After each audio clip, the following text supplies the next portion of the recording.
रोजी भारत आदिवासी संविधान सेना संघटनामार्फत प्रति माननीय आरोग्य अधिकारी सह उपजिल्हा रुग्णालय तळोदा विषय उपजिल्हा रुग्णालय तळोदा येथे 24 तास सेवेसाठी रुग्णवाहिका उपलब्ध करण्याबाबत आज तळोदा तालुक्याला लागून खेडेगावे आहेत, कमीत कमी 100च्या वरती खेडेगाव आहे।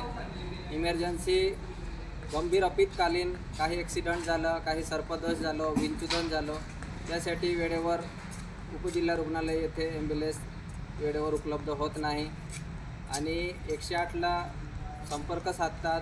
राज्याने दिलेला आहे की काही आपत्कालीन घटना घडलेली तर 108ला संपर्क साधायचं, 102ला संपर्क साधायचं, पण संपर्क करतात तेव्हा इथून प्रत्युत्तर असं मिळतो की ॲम्ब्युलन्स नादुरुस्त आहे, बिघडलेली आहे असं सांगतात। वारंवार नागरिकांना प्रायव्हेट गाड्या करून उपचाराला यावं लागतं, परंतु यासाठी आम्ही माननीय आरोग्य अधिकारी साहेबांना विनंती केलेली आहे की लवकरात लवकर आरोग्य रुग्णवाहिका 24 तास सेवेसाठी उपलब्ध करावी, अन्यथा वारंवार पत्रव्यवहार करूनसुद्धा अंमलबजावणी होत नसेल तर आम्ही संघटनेच्या वतीने, आदिवासी सामाजिक कार्याच्या वतीने व नागरिकांच्या वतीने आंदोलन छेडण्यात येईल।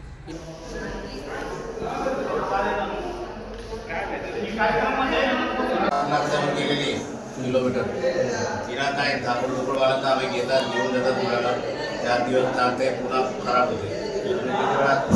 हजारवाटमध्ये दुरुस्ती झाली, जोपर्यंत नवीन गाड्या काय येणार नाही त्यापर्यंत हा मार्ग कुठे होणार नाही।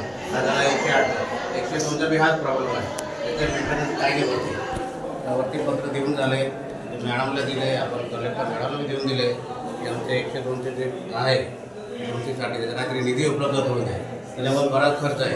तो खर्च वगैरे उपलब्ध झाला तर आपल्या दोन्ही गाड्या थोडे चालू होते।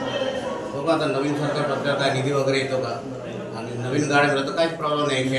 आता जिल्हा परिषद अध्यक्ष मॅडमने ते गाड्या लॉन्च केले सांगताय, त्या PSCला दिलं, आपल्याला नाही दिले तरी मान्य आहे, पण शहरीला आपण सुविधा नाही होत असते। PSCला आता ती छोटे ॲम्ब्युलन्स आहे ते डिलिव्हरीसाठी तर होऊन जातं, पण इमर्जन्सी तो गंभीर विषय घडतो, विंचूदंश, ॲक्सिडेंटच्या आता परवाच्या त्यांचे संघटनेचे पदाधिकारी लोक आपल्या पटपटीवर आणले त्यांनी, तसं दिवसाला नागरिकांचे जीव जातो। दोन्ही ॲम्ब्युलन्स बंद पडल्यामुळे एक जरी चालू राहिले तरी आपल्या मोठं शहर आहे सर, नवीन चांगलीच गाडी पाहिजे। हो त्यासाठी सर किरकोळ दुरुस्ती करून पाठवायचे, पुन्हा करायचे, हा ना, त्याला मतलब नाही निघत। आता आमच्या डोळ्यासमोर अर्धा तास पूर्वी तो विष पेलेला होता, त्याच्यात आपण पण